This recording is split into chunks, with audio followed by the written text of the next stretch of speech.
everyone, I'm Alex and I'm the hands behind Lovecraft Crochet. My plushies are for the anxious, depressed, autistic, and neurodivergent. Small enough to travel in a purse, backpack, diaper bag, or even your pocket. You can check out my Facebook page or TikTok to see what patterns are available and stay tuned for the new ones coming out. I also make hats, scarves, blankets, and dice bags for the tabletop gamer or dice goblin in your life. Feel free to order through the page, TikTok DMs, or via email at love.craft.crochet@gmail.com. Now, on to the segment. I'm Jim Hubmaster. Join me for tales that will grab your imagination and ignite your senses. We will journey into both new and old worlds. Many of these stories you will hear will be original and some will be classics.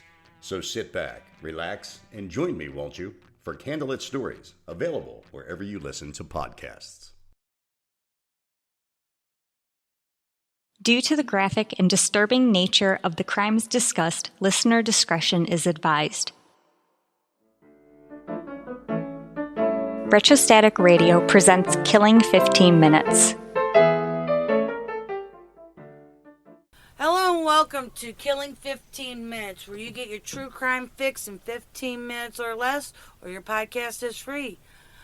I'm your writer, Sam Rossi, and shortly I'll be handing over a rough draft of a script to my brother, AJ, who hasn't read it, who's most likely has no idea what we're talking about. This should be fun. Good luck, bro. I'm going to try and find some fucking way to stretch out to at least 10 minutes. Oh, you got that on tape, did you? I'll let it out. No, it'll be funny. Thanks, Sam. Alan Eugene Miller was a spree killer in Alabama in 1999. Miller was born January 20th, 1965. On August 5th, 1999, Miller went to work at a heating and air conditioning distribution area. He shot and killed his two co-workers, Lee Holdbrook and Christopher Yancey. He then drove 5 miles to his former employer, shot and killed his former supervisor, Terry Jarvis. Court transcripts Miller's motive behind the murders was he believed that the men were spreading rumors about him being gay. A shrink hired by the defense declared that he suffered mental illness, severe mental illness. After 2 days of testimony, Miller was found guilty of 3 counts of murder. He was sentenced to death. Alan Miller was scheduled for execution via lethal injection on September 22, 2022.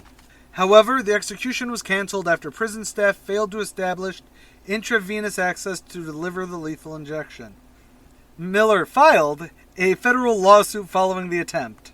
In November 2022, the state of Alabama agreed that it would not use lethal injection, but nitrous gas. Miller is scheduled for execution on September 26, 2024. This would be the second use of nitrogen hypoxia following the execution of Kenneth Eugene Smith in January 2024. Both of them have the middle name of Eugene? Yeah, I think so. Yeah, because it's Alan Eugene Miller and the first one was Kenneth Eugene Smith. Cool. I didn't realize that. We do actually, I will be getting to Kenneth Smith too. Okay.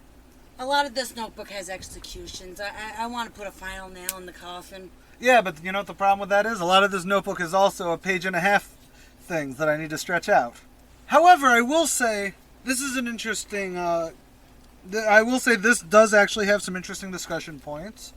Firstly, I know this was in 1999. Yep.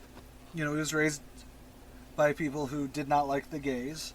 I'm not saying that everyone in the time, obviously, because we do currently have some very progressive rights that are currently being stripped away because of, you know, boomers. Yes. And millennials. Mostly boomers, though. Yes. It's why I always hate when people think that boomers are all almost silent generation level of, you know, it's a myth. It's the problem with generational names. You can't stereotype an entire generation because of so many different things. But imagine, and this is minor soapboxing, and I'm sorry. Imagine that you chose to kill people solely because you thought that they were telling other people that you were gay. Not you specifically, because you're open. This is true. But, you know what I mean? And that's where one of those, and like I said, it's a soapboxing thing because yes, he clearly did have a mental health problem. You know what I mean? Yeah. Again, the air quote normal brain, I use air quotes there, doesn't generally go to murder is an okay option.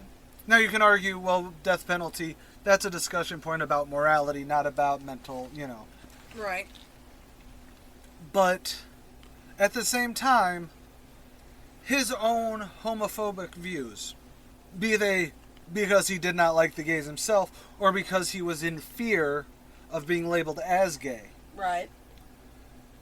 made him take 3 fucking lives.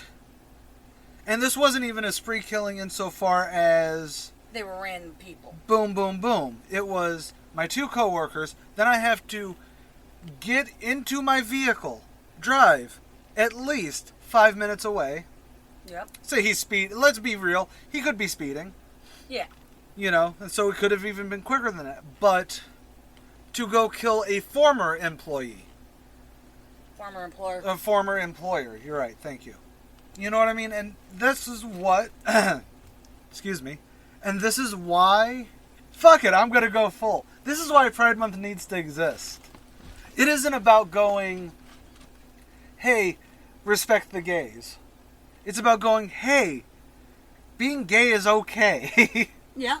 And that's a major thing that a lot of people, legislation needs to happen for a lot of different things, even without taking the gays into it. Women should be able to go, yes, I would like a hysterectomy, please. Yep.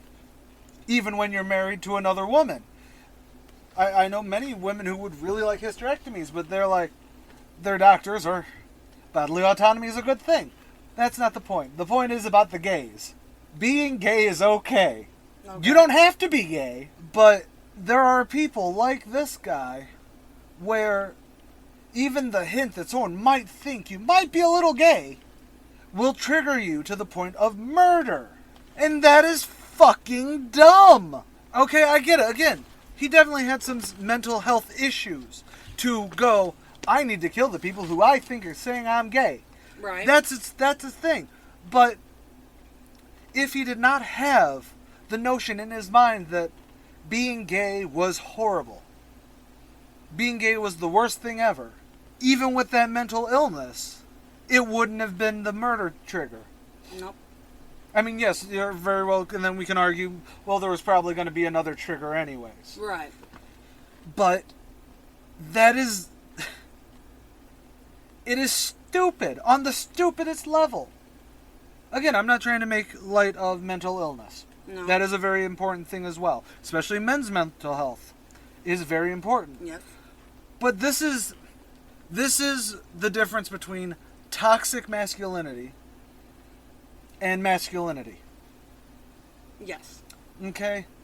Toxic masculinity is the assumption that being gay, or even being a bottom, but being a bottom, or being even, not even being gay, being a bottom, just being submissive to your spouse is bad because it's deemed feminine or not manly enough.